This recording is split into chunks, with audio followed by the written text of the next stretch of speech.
j'espère que ça va aller mieux très vite parce que j'ai beaucoup de choses à faire là ces prochains jours, mais vraiment un peu compliqué d'être malade maintenant. Putain, j'ai mes cheveux, c'est-à-dire que c'est de la paille. Hier soir, j'étais malade, j'étais vraiment pas bien et j'avais qu'une envie, c'était mettre ma tête dans l'eau, dans le bain. Du coup, j'ai lavé mes cheveux, mais sauf que je me suis endormie les cheveux mouillés. Et du coup, ça a donné ça, quoi. Je les ai à peine brossés puisque voilà, j'étais fatiguée. Je sais pas comment je vais... C'est un carnage, quoi. Et les pauvres, ils sont tout abîmés. Je sais pas comment je vais rattraper ça. Je pense qu'il faut que je remette en soin toute la nuit. Oui, là, j'attends mon Uber. Bon, ce qui me réconforte un peu, c'est que j'avais pas très faim depuis 2 jours. Et là, j'ai une très grosse faim de couscous. J'ai envie de manger marocain. Voilà. Et du coup, je me suis commandé un bon plat.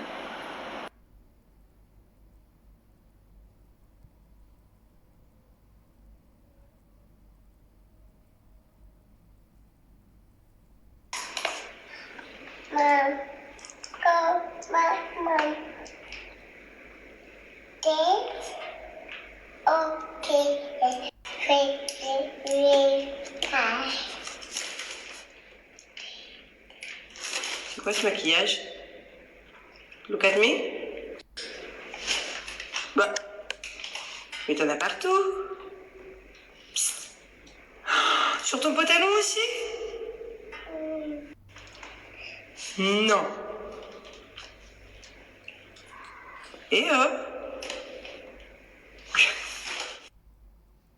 Ça y est, revoilà. Je suis de nouveau en forme.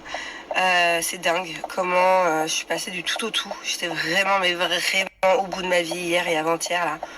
J'ai vécu un sale moment. Et heureusement que j'étais à l'hôpital hier, juste pour me faire une petite injection d'anti-allergique. Et au final, ça va beaucoup mieux.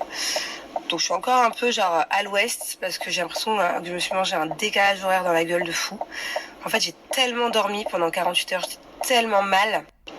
C'était pas forcément un bon sommeil, hein. C'était plein de frissons, de fièvre et tout, que j'ai quand même vachement dormi. Du coup, cette nuit, impossible de trouver le sommeil avant 5 heures du mat. En fait, j'ai l'impression que j'ai voyagé pendant 2 jours. Mais là, je suis contente, ça va beaucoup mieux. Et heureusement, parce que j'ai tellement, mais tellement de trucs à faire aujourd'hui, demain, que je pouvais absolument plus me permettre d'être mal. Je suis trop contente que ça aille mieux. Je suis très soulagée. Bon, alors, je vous explique. J'ai fait une réaction allergique au Botox. Voilà. Mon corps rejette maintenant totalement tout ce qui est Botox, acide hyaluronique. Donc la prochaine fois que j'en fais, il faudra d'abord que j'aille voir un médecin pour prendre peut-être un anti-allergique avant, je sais pas. Pourtant le Botox, moi j'en ai fait toute ma vie. Là ça faisait super longtemps que j'en avais pas fait.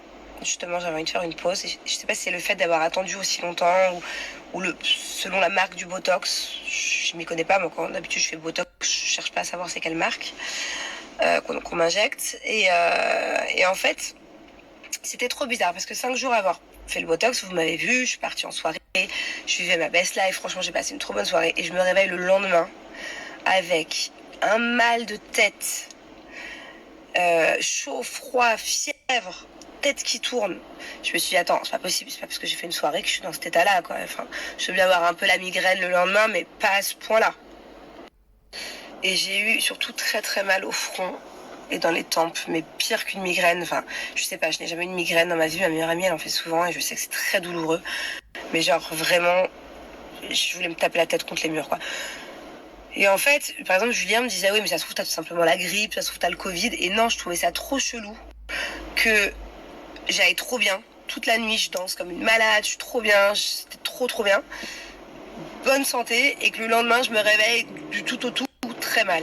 Parce que moi, normalement, quand je suis malade, petit à petit, tu commences à avoir le nez bouché, tu commences à avoir aïe, et après, t'as mal partout. C'était trop jour et nuit. Et en plus, moi, j'ai déjà fait un jour une mauvaise réaction à l'acide hyaluronique. Donc, en fait, mon corps, maintenant, rejette tout ça. Alors que, bon, c'est très rare, très rare de faire des mauvaises réactions au Botox, par exemple. Bon, et du coup, j'y suis allée à l'hôpital et même le docteur à l'hôpital me croyait pas, me disait, ouais, enfin, une allergie, bon, ça vous, si c'était une allergie, vous auriez gonflé, ça vous gratterait. A insisté pour me faire des tests Covid, flu, les grippes, les différentes grippes d'ici, bon plein de trucs, je me suis pris plein le nez.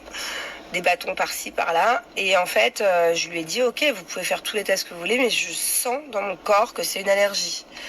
C'est pas normal. Moi, même quand j'ai le Covid, je fais pas de fièvre. Là, pour être comme ça, la dernière fois que j'ai fait ça, c'était aussi une allergie. Et du coup, je lui ai dit, injectez-moi un anti-allergique. Et heureusement que j'ai insisté, parce que sinon, on me l'aurait pas fait. Et on n'aurait pas trouvé, ou alors on m'aurait donné des médicaments qui servent à rien pour ce que j'ai. Et au final, je vais très bien aujourd'hui. Donc voilà, j'avais raison. Et des fois, faut écouter son corps. Hein. Et je crois que je me connais un peu maintenant par cœur, au bout de 33 ans.